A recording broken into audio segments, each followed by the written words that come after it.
Hi everybody, it's Felice. And I'm back checking in because it seems like tomorrow's news was last night's news and today's news was a month ago. It's all so crazy because things are happening so quickly with this pandemic that we're dealing with.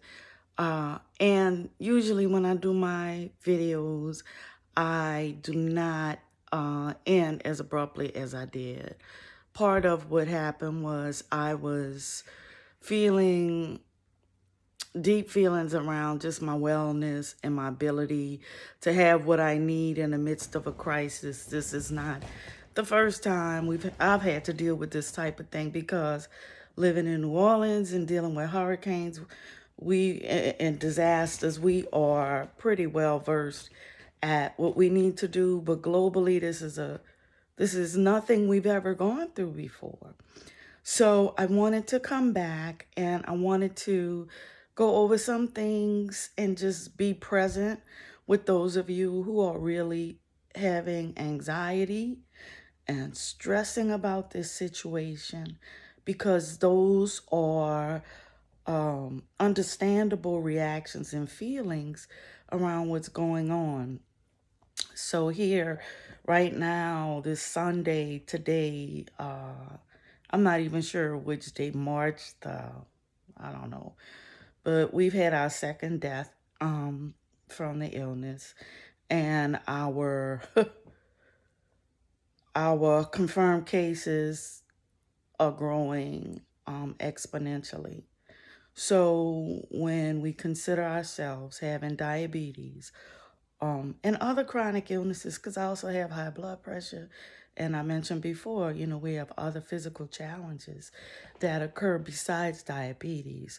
But with me having type 1 diabetes, I know realistically, and these are times to be real about things, realistically, if I contract this virus, the odds are extremely low that I would survive because my immune system is so compromised, you know.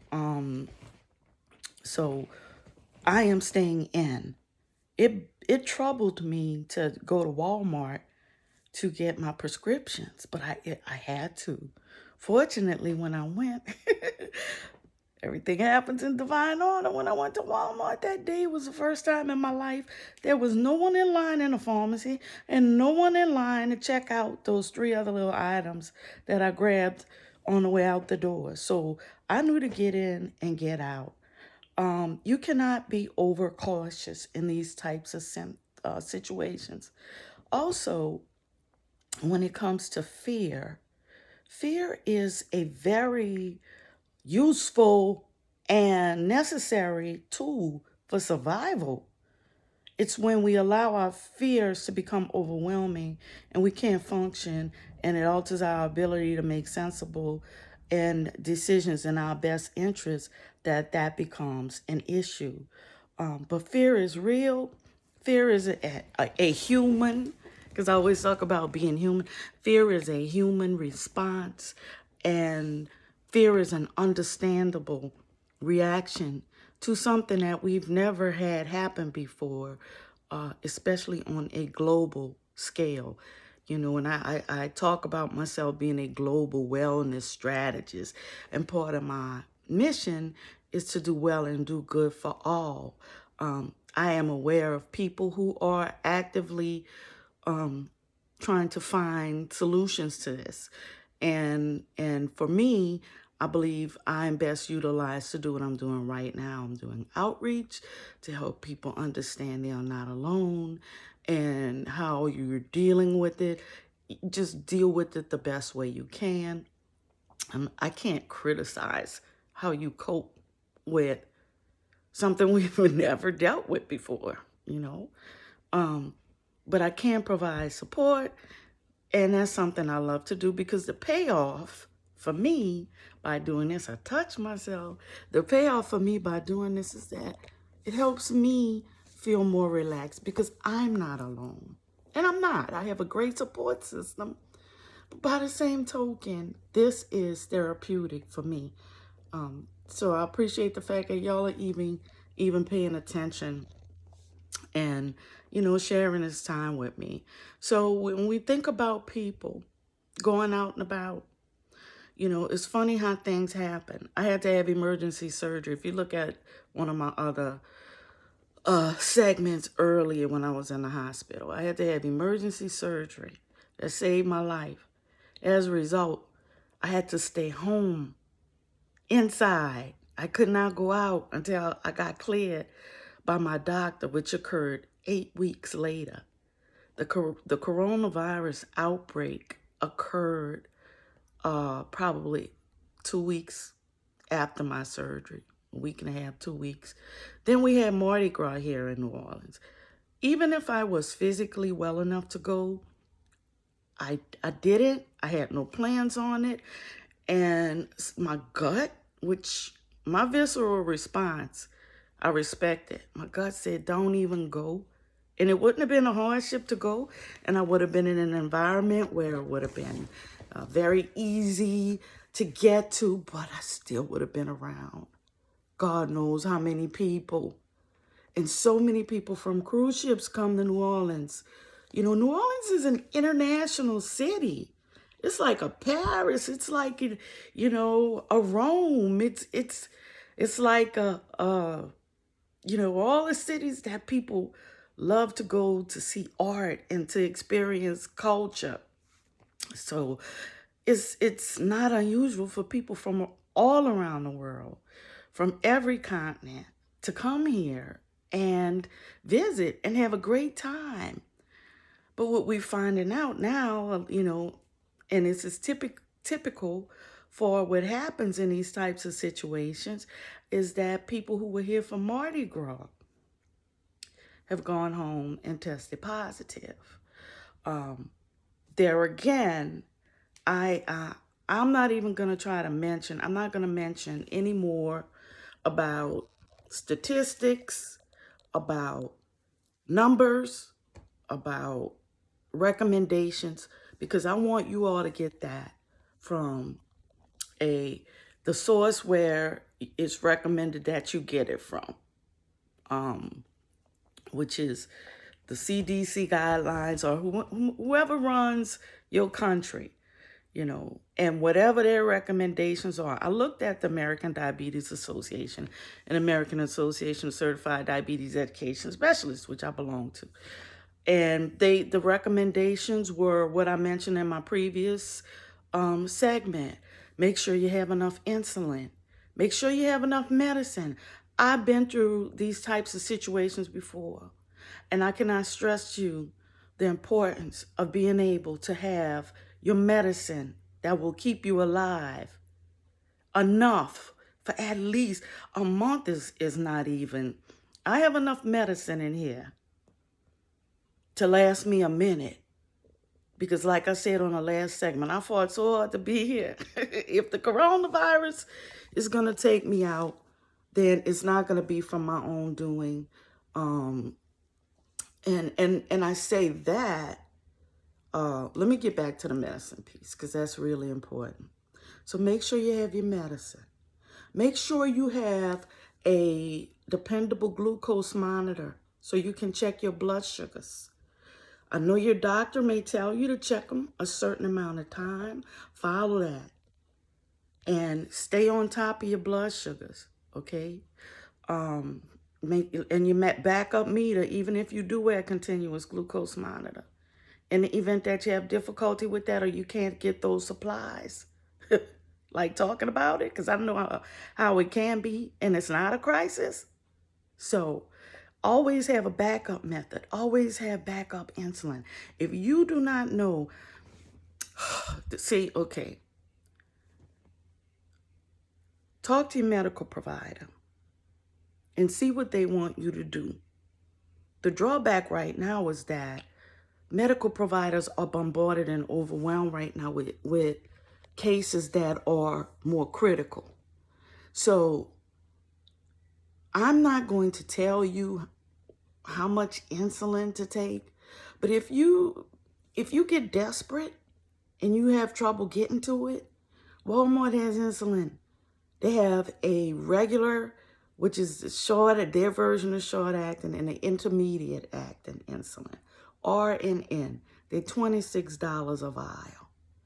If things get bad, Walmart, and they come in pens now to rely on.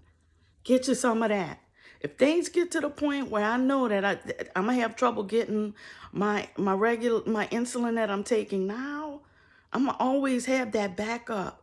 You gotta have backup for emergency situations. Same thing with what you need if you're one who has to deal with low blood sugars. Typically type 1s have instances of low blood sugars. Type 2 do as well. Make sure you have glucose tablets. Each one is 15 grams of carbs. That's recommended every 15 minutes, the 15-15 rule. And you don't have, your blood sugar could be 200, and you have to treat it like a low blood sugar if you're used to your blood sugars being for 300 and 400 all the time. You can have an elevated blood sugar and feel like you have a low blood sugar because your body has adapted to a higher blood sugar, and it needs to recalibrate itself when you start improving habits and balancing your blood sugars better. So these are things to take into consideration. Make sure you have what you need in case you have low blood sugars. Make sure you have your other medicines as well. And it's difficult in the United States because you can't order certain medicines too soon. So just take it one day at a time. I have enough medicine. I have enough of my pills that will last me at least 2 weeks before I have to refill those prescriptions. So, I'm hoping and praying that the situation will improve, or that the interruption of my getting my medications will not occur, because then there are a whole new set of problems. Okay, so these are just some basic tips. Now, for people with diabetes, especially if you're insulin dependent, now is not the time to be cheating and tripping, because we don't know how long this is going to last. And if you're cheating, and I know how to cheat, I know my body, I know how to adjust my insulin to accommodate something that I really don't have to have, but I just want to have. Now is not the time for that, because that's going to require you to use more of your insulin, use more of what you're taking to keep your blood sugars balanced. See, I'm a real world person. I'm a real world educator, because I live with diabetes in the real world. And I talk about a lot of stuff. When I'm doing these segments, oftentimes you see me kind of get distracted. It's because it's almost like I can hear former patients that I've educated telling me things that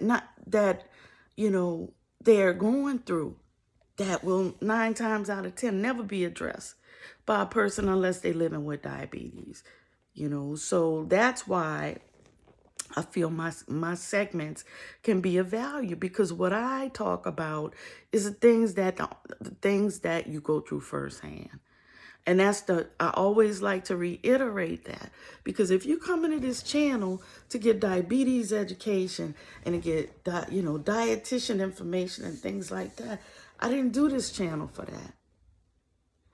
There are a lot of wonderful people. And I just went to the American Diabetes Association's website, and you can get what you need if you need basic diabetes education there. I want to talk about the things that when we're dealing with an emergency may come up and you're like, ooh, I didn't think about that, So it looks like many areas of the world, people are being sequestered. If you don't have a reason to go out in public and interact, please don't do that. Last night in New Orleans, it was so disheartening to see people out like it was Mardi Gras. In the French quarters, in different parts of the city, they interviewed a lady, because it was St. Patrick's Day weekend. They interviewed a lady, and I know damn good and well this lady had to be at least 65, and I'm being conservative. They interviewed this lady, and she said, "Oh, I'm enjoying the holiday, and I have diabetes, and I don't have a problem being out here." Well, ma'am, I'm going to pray for you, because that is just really dangerous behavior. And for people to be cavalier about something that has taken so many thousands of lives, and where so many people are vulnerable, and hospital systems are becoming overwhelmed, and the reality of what we're doing and what we're dealing with is beyond tangible, and people are dying every day. Now is not the time. Lord have mercy. Now is not the time to be tripping, because I don't want to get it. So you guys need to be responsible out there and take your behinds on home. Whether you have anything or not, you got loved ones, you got elderly relatives, you have young relatives. It's just about being sensible and humane in a time like this. So one thing I know, I'm home. So you know what I'm going to do? For me, one thing that I can do, and that may be useful to some of you all dealing with diabetes, is that I'm gonna look at my routine again, because I'm still not where I want to be with my blood sugars, especially with underlying stress. Because whether or not people want to admit it, everyone is dealing with a degree of stress right now. So I know my blood sugars have been more elevated, which they have been because of this. So what I'm going to do is reevaluate my routine. And I had to touch myself, y'all. Nobody else is in it, not even people. He's mad because he didn't get snacks, so I don't expect him to be walking around anytime soon. But anyway, so this is a good time. Look at your routine. Do you have a daily routine to manage diabetes? Did your doctor give you a plan? Do you eat 3 meals a day, or do they put you on a different plan? Because everybody's lifestyle is different. But right now that we home and people can't go out and work out of the house, and a lot of people being sequestered, now's a chance for you to really get in touch with what's going on with your body. So maybe you can see how your body responds to eating on time 3 times a day, and you checking your blood sugars after about an hour after you eat. And that's just a rough time to see how well you're responding. If you have enough supplies. If you don't have enough supplies to check your blood sugars more than you're supposed to right now, then check them when you can, and still work on those habits. See about exercising more. I'm not going to give up on that. Even if you're walking around your house, even if you are. So my son bought me a stationary bike, and I began riding it again a couple of days ago, because when I was in recovery, I could not. So, I'm trying to be mobile. I'm trying to move around at least once every hour. I'm trying to be more aware of how much I'm putting on my plate and what I'm putting in my mouth as a human to digest, and how that's going to affect my blood sugars. Now is a time for you to really take advantage, because part of it is you're going to improve your wellness, and the other part is you're going to give yourself something to do. For those of us who are not home often or during the daytime, this is a chance to really do some self-care. Even if you want to try meditating, why not? Find something. Journal. Write down how you're feeling every day. That's healthy. Nobody even they don't have to know you're doing it. But the key is to find things, positive things, that make you feel as if you still have a routine, a schedule, and you're distracted. Stop watching so much television and social media, Felice. Yes. I'm guilty. I'm human. I'm not gonna sit up here and act like I'm the flawless person with diabetes. I'm just giving you examples of the kind of things I'm going through and things that I'm dealing with and things I'm doing to keep myself busy. To keep my mind in a positive mindset and mind frame of mind. You know, because I know I can go down the rabbit hole. If I start thinking about everything dealing with diabetes and my personal challenges, fiscally, financially, with this expensive disease, affecting my ability to work like I really want and need to, I would be down in the dumps. But I look at things differently. I look at things differently. For example, had I not had that emergency surgery that saved my life, I would not have had to sequester myself prior to the recommendations for people like me to sequester myself. I can tell you everywhere I've been within the past 2 months and counted on one hand, fortunately. So that gives me a bit of a small sense of security. But that's because I've been doing my part. Now we all have to do our parts. Those of you who really rebel recommendations from people in positions of authority who only want your well-being, those of you who shun that and make fun of that and disregard that, you need to take a look at that. And what is it about you that makes you feel that what you want to do is more important than human lives? What is that? What does that say about you? You need to take a look at that. Because it's funny how things happen. You want to party and have a good time and be out in the street and do everything against what's been told to you to do. I really, really hope that the worst lesson that could be had from that behavior won't be had. But what I do know is those types of behaviors will allow for a slower resolution of this situation. I've done many things in my nursing career. At one time, I was a member of the Association of Infection Control Practitioners. My life has always been universal precautions. I've always had hand sanitizer. Most nurses do. Which first thing we learned in nursing school, we washed our hands. We washed our hands so much. I respect it. You don't do that for nothing.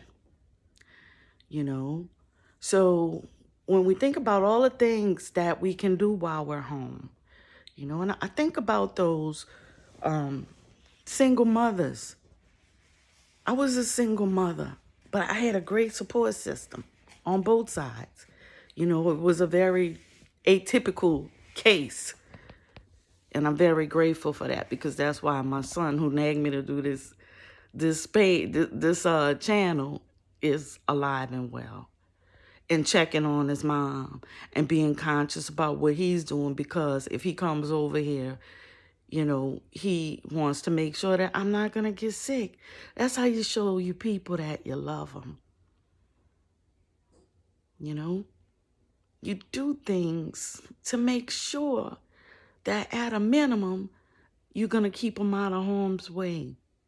And I think about all the providers, and those people in the wellness realm who are sacrificing their wellness to help other people. We got to think about everybody involved. It's bigger than us. So that's just a little bit I wanted to mention on what's been happening here in New Orleans. I hope it improves. So, when we talk about coping, we have books. I read a lot of books. Like I said, I have needlepoint here. I make stupid videos of my dog. I'm working on projects, global projects, in regards to managing these types of situations. So I keep myself busy.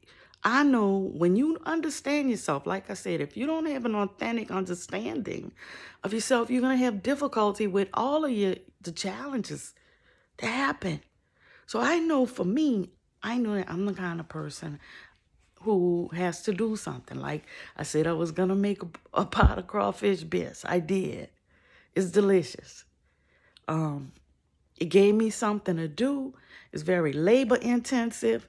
And the finished product is wonderful because it makes other people feel happy. But right now, the finished product is in here going into the freezer because we're very cautious about who comes in here, because I'm a type 1 immunocompromised person living with diabetes who has fought our whole life to get to this point.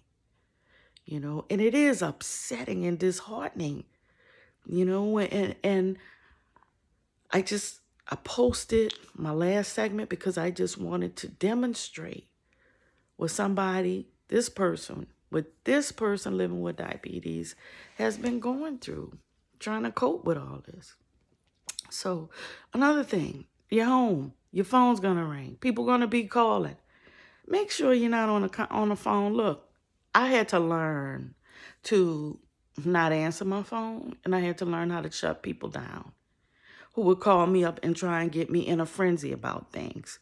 Because they'll call up, stress you out, get off the phone, be over it, and then you take it on and be stressed out with elevated blood sugars, tripping, and they on to the next one. Don't let people do that. Don't let people do that to you. Not only is with the stress of what's going on, the stress of trying to keep your blood sugars balanced, and if you have other illnesses or wellness challenges, and the medicines that you take can elevate your blood sugar, that makes it a little more challenging, but it's doable. So the bottom line is just do your best. Don't put too many, don't be too hard on yourselves. Be gentle with yourself, but just do your best. Take things one day at a time. If you feel you need to call your doctor, call them. Now there are so many online physician messaging systems. I know with the health system I belong to, I directly interact with my physicians, and they are quick about it, and it eliminates a visit, and it rules out things. If it's something that they feel like I need to come and be seen about, they'll let me know. But right now, hospitals are becoming they're overflowing. This is a very typical response in a pandemic.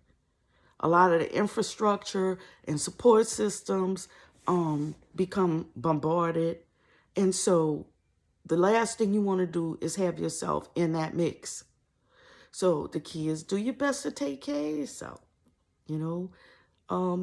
If your faith, if reading the Bible or reading the Quran or whatever your denominational faith is, if chanting, if meditating, if doing things like that calms you down, do it. Now's the time to really, the gift is with everything negative, there's always a seed of positivity. So in the midst of this, maybe you have time to get to know yourself better. Maybe you have time to get to know your loved ones better. Maybe you'll have time to get to know your body better. That's why I was saying about trying to see what your body's doing, because you're forced to be home. See, a lot of people have jobs and they get so busy. I know, working as a nurse. And when I worked in the emergency room, I tried to eat on time as best as I could. But when we have jobs, a lot of times we have jobs where we can't just eat breakfast, lunch, and dinner at the same time. I realize that and respect that. So, but now that many of us are home, like I said, you could take that time and see how you, when you eat, how your body responds. So you will know how certain foods affect you and how useful they are in your diet. Um, and and like I said before, I am gonna do a segment on food. Um, just because I know a lot of people need help with that. But I always want to remind you that this channel is about somebody living with diabetes, and I like dealing with this piece here because this is a piece that's almost always neglected in classes, in education, you know, but also where it is considered for somebody like me who's just had to deal with this for 45 years. They're pretty much there. I can't even fathom many situations where I would not have to know how to think fast on my feet because I've had to do it so many times in my life. So I want to thank you all for tuning in. Please like and subscribe if you feel it's helpful. Um, know that you are not alone, and I don't have to know you to love you. And so just hang in there, y'all. And I appreciate you let me come to you with things that I feel may be helpful. So just please, please do your best. Keep the faith. Like and subscribe my page, and I will be back soon. Bye-bye.